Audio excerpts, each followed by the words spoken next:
Happy Friday. It's Dr. Allison. I'm so excited here, not only because I have this crazy finger that I get to point at things, but check out the video on cellular inflammation. We're going to talk about the inflammation of the membrane. We're going to talk about insulin, glucose. We're going to talk about how it affects your sex hormones, how it affects your weight loss, and all kinds of things. But this is why I'm so excited, not just because I have this beautiful team of ladies that are literally matching and so cute, was because we have a continuous glucose monitor called a Stelo. And if Deanna would model that, please. Check this out. It's on the back of their arms, and it's giving them information. So I wanted to give them the opportunity to share what they've learned. So do you want to just roll in order? So what I think one of the main things that I learned with having the glucose monitor on was first day, spiked it right away. I went and had 2 hot dogs, and I think it was the buns, but it shot over 200 just instantly.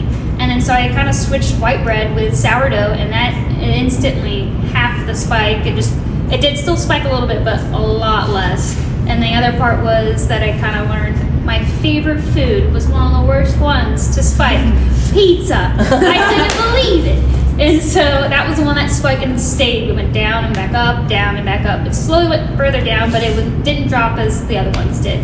So this is really cool because what we understand is, like, for example, white bread is literally 100 on the glycemic index. So what that means, if you look at the glycemic index, is that it will spike your blood sugar, but guess what? What goes up has to come back down. And so that's doing lots of different things for another video. But one of the points that you made was, hey, I switched the sourdough for just a white bread. The good cultures, everybody knows, like, yay, everyone's making sourdough at home and it's blowing up all over the place, and it's super fun to have the starter and blow up your kitchen too to make it. But the reality is there are components in there that are helping you to digest the wheat better. So that's really cool. Now, I would venture to say the reason pizza took it up higher than hot dogs, and I love that we have these 2 comparisons because that is hello Americans, hello. But the pizza had probably sugar in the red sauce, in the marinara sauce, right? There's sugar in there, and then we've got the component of the dairy. Yes. Not to mention, was it just pepperoni or was it like Supreme? So there's like all great stuff. But a lot of places, there's a lot of sugar in the marinara. It's crazy. So thank you for sharing. That's awesome. So the other thing we're watching is how long the glucose stays up. Is it coming back down? That gives us a reflection of how your body's responding to the sugars, and that gives us tons of information. So Emily, share what you've learned. Okay. So the thing that I thought was kind of goofy was at nighttime it would go up and down. So after the first night and I saw the spikes when I was just sleeping, I took apple cider vinegar before bed, and that stabilized it, and I've been doing that ever since, and I get better sleep.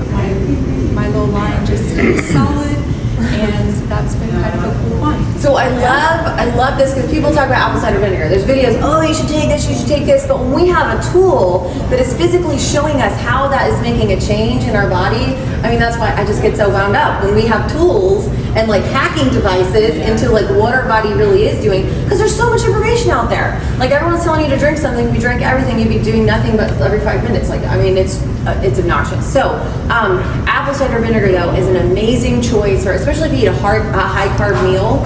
What we know is if your sugar is going up, you have 2 options. You either burn it or store it. If we store it in our body, in our fat cells, we start gaining weight, it changes our hormones, or we can burn it. But how many people want to go walk 2 or 3 miles after spaghetti and meatballs? You know what I'm saying? So apple cider vinegar is a really great trick, and like Emily said, before bed is really great. It does some great things like first thing in the morning on an empty stomach as well. Maybe, I think we have a couple more days with the, so maybe we, if you guys have questions, post them, okay? And then maybe we can answer them. So Holly, you're up. Okay. I stayed pretty level actually, which surprised me. The only time I did spike was when I had gluten-free bread. So not all gluten-free things are gonna keep you down. Like if it's got sugar, it's going up.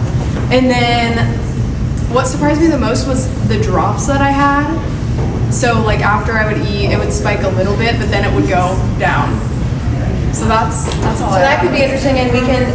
The cool thing about the Stelo, and then it also links with an Oura ring. Like if you have an Oura ring, and then you get more information. But the Stelo does track. You can put in stress, and you can put in sugar or whatever you ate, and then also your activity level, because your activity level, you're on a video.